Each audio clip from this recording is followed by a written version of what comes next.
Late spring 1925. A group of Canadian, American, and British climbers led by Albert McCarthy are, for the first time, making their way up Mt Logan, the tallest mountain in Canada and the most massive mountain in the world. Standing at 5,959 meters, it was already known as a challenging and dangerous climb, with extremely low temperatures, heavy snowfall, and high winds. Climbers attempting to summit Mt Logan also faced challenges such as crevasses, avalanches, and altitude sickness. Despite that, McCarthy and his team reached the summit on June 23, 1925, in what is widely considered as a formidable feat of planning, toil, and endurance.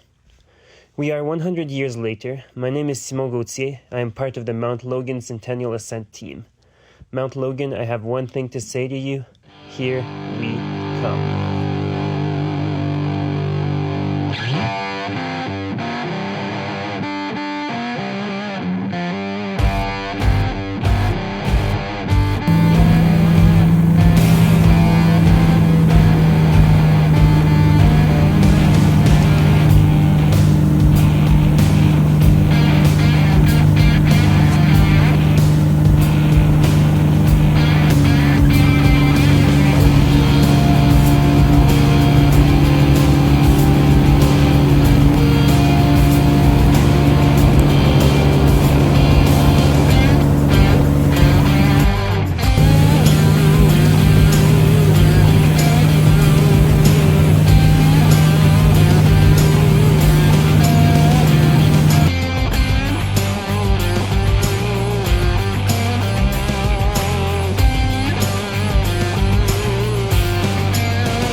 When you land on the glacier, it's a pretty special feeling, you know? You've been planning this trip for a long, long time, and now you're finally there. The only thing you can think of is, let's go, it's time to start.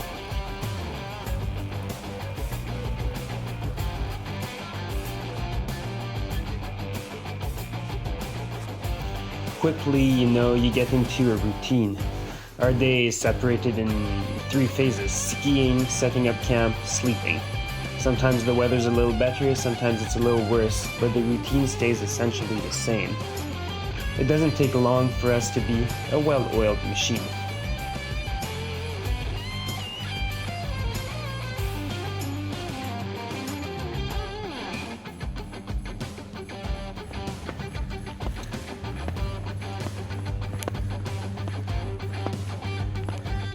Nous sommes présentement sur le glacier de King's Trench. Devant nous, il y a King Col, où nous établirons notre camp numéro 3. On se dirige présentement vers le camp numéro 2, qui se trouve à la base de cette montée, avec les gigantesques crevasses que l'on voit au loin.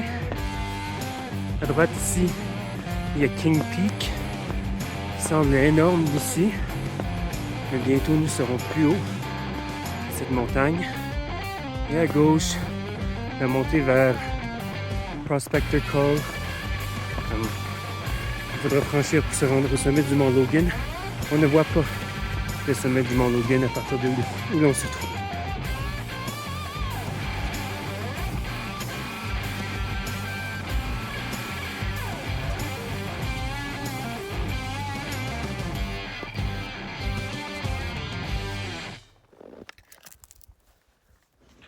For as much as the weather can be terrible on a glacier at high altitude, it can sometimes be quite enjoyable.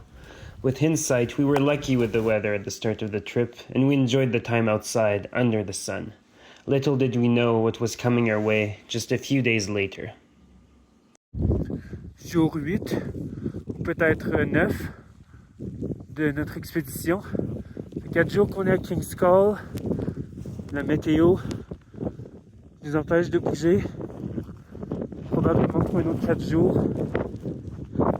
Alors on profite pour construire la bastille, forteresse impénétrable pour les vents. Bon, c'est idéal.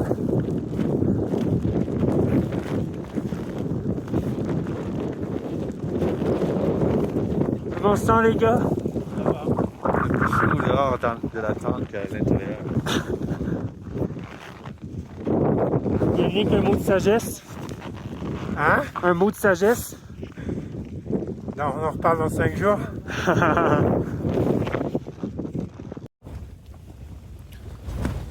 C'est l'heure du dîner pendant la journée de tempête. La tente vibre avec des vents de 100 km à l'heure, peut-être même plus.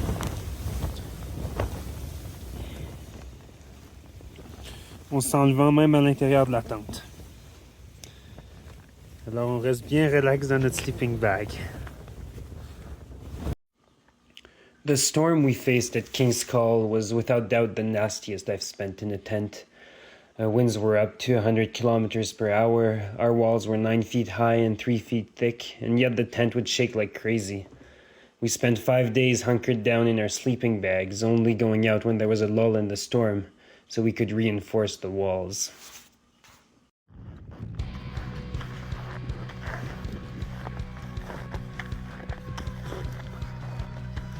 By the time the storm was over, we were anxious to get moving again. Unfortunately, the weather forecast only showed a good weather window, or rather, a relatively good weather window, of 4 days, after which another lengthy storm was looming. We were anxious to get moving again and took the decision to make a summit push from Camp 2. Basically, this meant we would only spend one night at Camp 3 before moving on to Camp 4, attempting the summit the next day before immediately going back down to base camp the day after.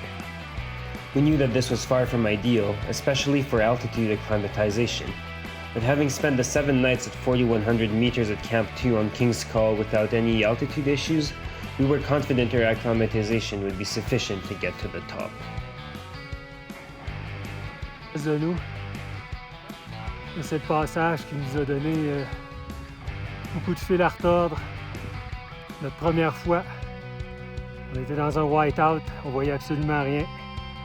Ça nous a pris au moins 1 heure à faire le 100 mètres ici. On l'a eu. Aujourd'hui, pas mal différent. Belle journée. Route finding to Camp 3 was difficult, and there were multiple technical passages in between narrow seracs, crevasses, and ice cliffs. Once we got to camp, we were worn down and tired, the first time we really felt the effect of altitude. But there was no option to rest. We had to keep pushing the next day if we wanted to make the summit.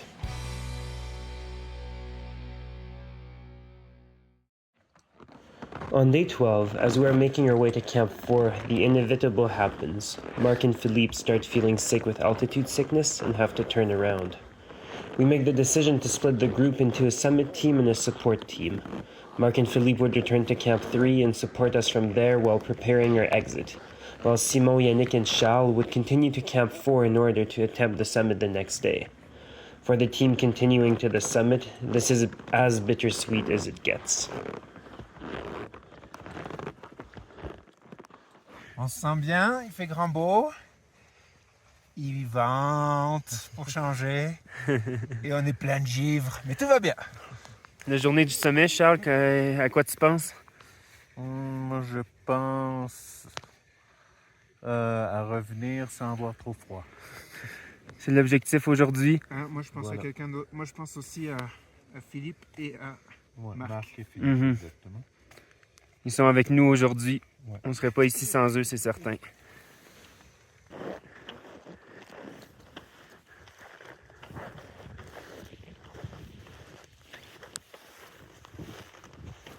The summit day proved extremely difficult. We moved very slowly due to the altitude and elevation gain. Thankfully, the weather was near perfect on the way up, and we reached the summit 8 hours after leaving the tent around 3 p.m. in the afternoon.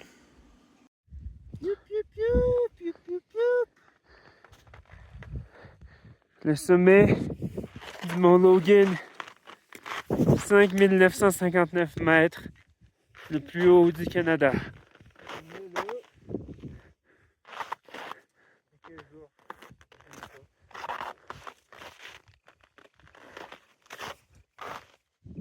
Wouh! Ça a pris 7h30 quand même.